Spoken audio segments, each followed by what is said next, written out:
está sirviendo. La visión de la zarza lo acompañó a Moisés hasta el día que se murió y fue el combustible que lo ayudó a seguir adelante aún en medio de los problemas más increíbles que el hombre tuvo que enfrentar. Visión de Dios. Y la visión de Dios no es igual para todo el mundo. Dios tiene una visión para cada siervo, para cada sierva, conforme a su diseño eterno, su propósito eterno. La segunda cosa es un llamado. Nosotros hemos medio mistificado el llamado de Dios y pensamos que si no tenemos una experiencia como la del apóstol Pablo, camino a Damasco, yéndonos al piso y quedando ciego y qué sé yo, qué sé cuánto, no hay llamado. Y Dios te llama de 1000 maneras diferentes, pero es Dios el que llama, no soy yo el que se mete en el ministerio. Estamos llenos de gente sin llamado y esos son los que hacen desastres en las iglesias, porque no tienen un llamado. Como no tienen un llamado, no saben a quién sirven ni para qué sirven. Entonces se sirven a sí mismos. En lugar de trabajar para el reino de Dios, se dedican a construir su propio reino, porque no conocen otra cosa. Entonces, ¿y por qué Dios no los ha llamado? Se ponen títulos, se autotitulan pastor, reverendo, apóstol, esto y lo otro, y Dios nunca los llamó.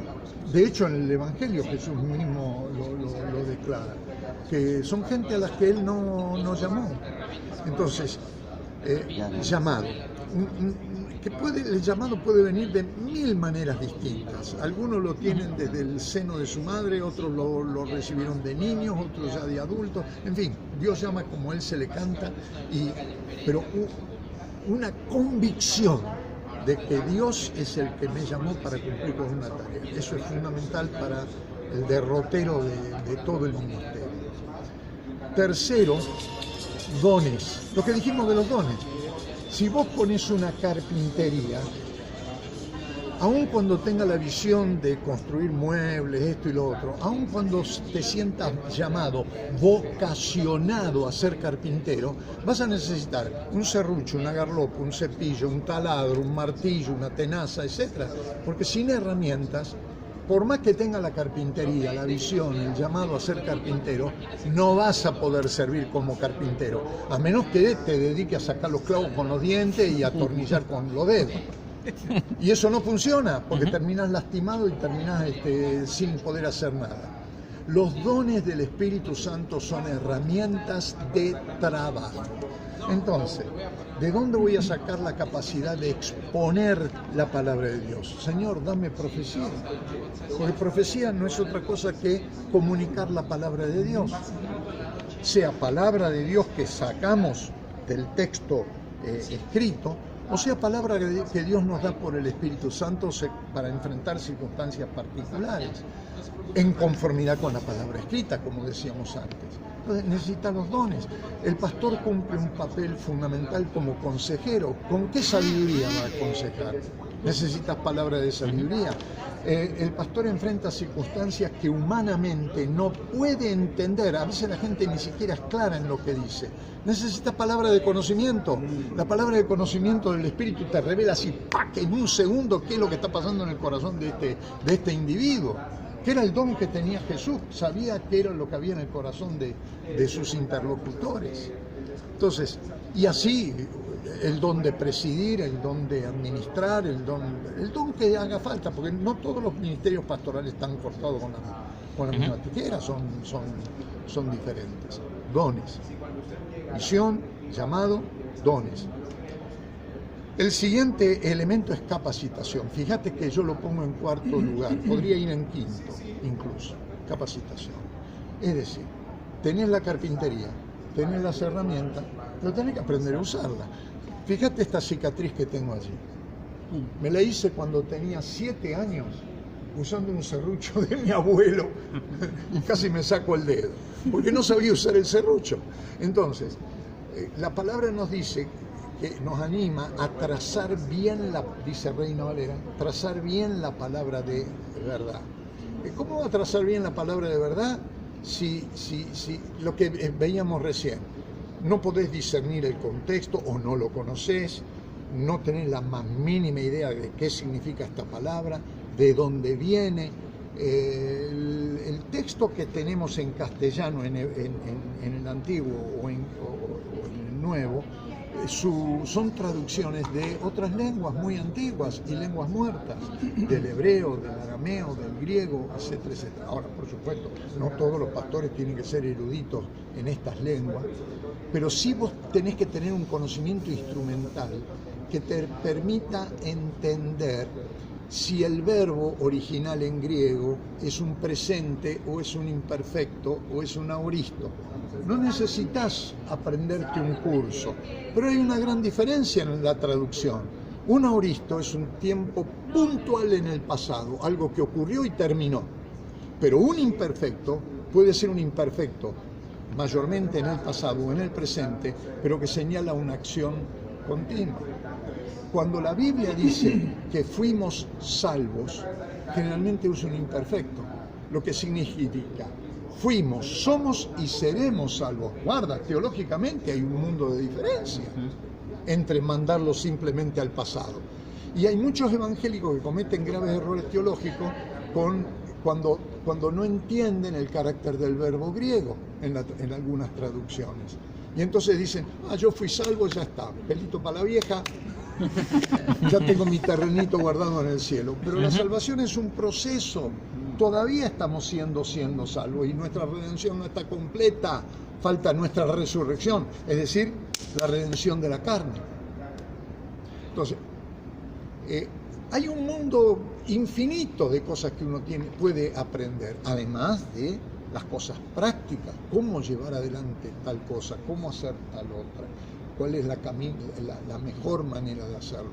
Y mucho del consejo y de orientación para encarar las cuestiones prácticas del ministerio nacen también de la palabra de Dios, de un buen conocimiento de la palabra de Dios. Ahí hace falta capacitación. Hoy, gracias a Dios, el tema capacitación ya no es para una élite. Cuando Dios me llamó a mí muy jovencito, yo terminé el secundario e ingresé al Seminario Internacional con 17 años. Fui el alumno más joven en la historia del seminario, que tiene 120 años de vida. Y la verdad es que recibí una buena formación durante 5 años. Y así todo no fue suficiente. Tuve que aprender muchísimas cosas más en la práctica pastoral y a veces cometiendo graves errores.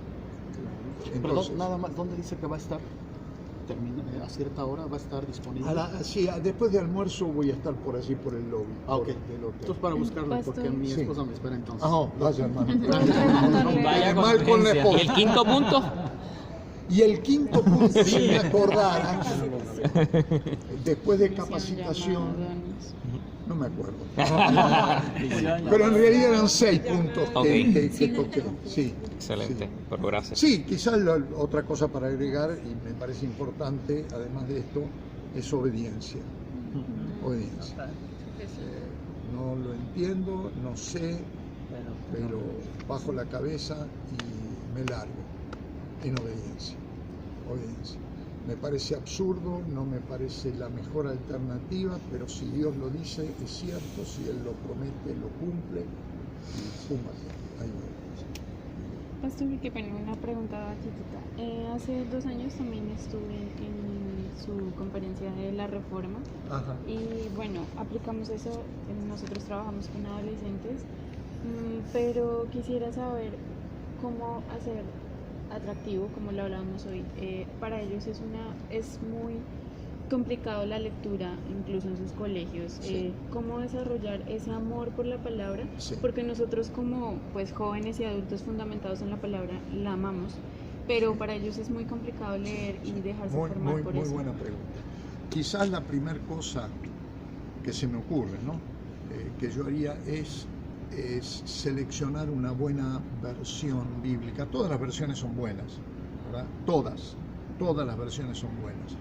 Las versiones son traducciones y como toda traducción son interpretaciones, y ahí es donde uno puede evaluar cuál es el grupo de eruditos que mejor captaron el sentido del texto, etc. Para mí, de lejos, la mejor versión en castellano es Nueva Versión Internacional. no lo digo esto porque soy miembro del board global de Bíblica, pero de veras, en un análisis académico erudito, es una excelente versión. Reina Valera ha sido nuestra versión líder en los 200 años que llevamos de testimonio evangélico en América Latina, ha sido la versión, digamos, el flagship, la nave capitana, en un sentido. Pero lamentablemente Reina Valera es una traducción y en consecuencia interpretación sobre textos griegos, especialmente el griego, muy antiguos, e incluso como manuscritos de no mucho valor. Es lo que se conoce como Textus Receptus, que es el texto que compuso Erasmo de Rotterdam en 1516. Es un milagro lo que hizo Erasmo, y es un milagro la excelencia del castellano de Reina Valera, que ha sufrido varias revisiones necesarias porque el idioma es algo vivo, va cambiando permanentemente. Pero en algunos casos, no en muchos, pero en algunos casos es como una versión antigua, ¿no es cierto?, comparado con versiones mucho más modernas, hechas sobre manuscritos más recientes. Porque ustedes piensen que la mayor parte de los manuscritos griegos se encontraron en los últimos 100 años, menos de 100 años, y son los más antiguos y los mejores y demás. Una versión como NBI está hecha sobre esos manuscritos y además con un enfoque crítico. Por eso ustedes van a ver que hay algunos versículos o alguna frase o palabra que no figuran en el cuerpo del texto, sino al pie de página. Porque en base al texto griego publicado por Sociedades Bíblicas Unidas, los mejores manuscritos no los contienen. Ahora, eso es una cuestión erudita, no tiene por qué significar nada. Si lo predicaste toda la vida y está al pie, seguí predicándolo, porque no cambia en nada el sentido de la palabra de Dios.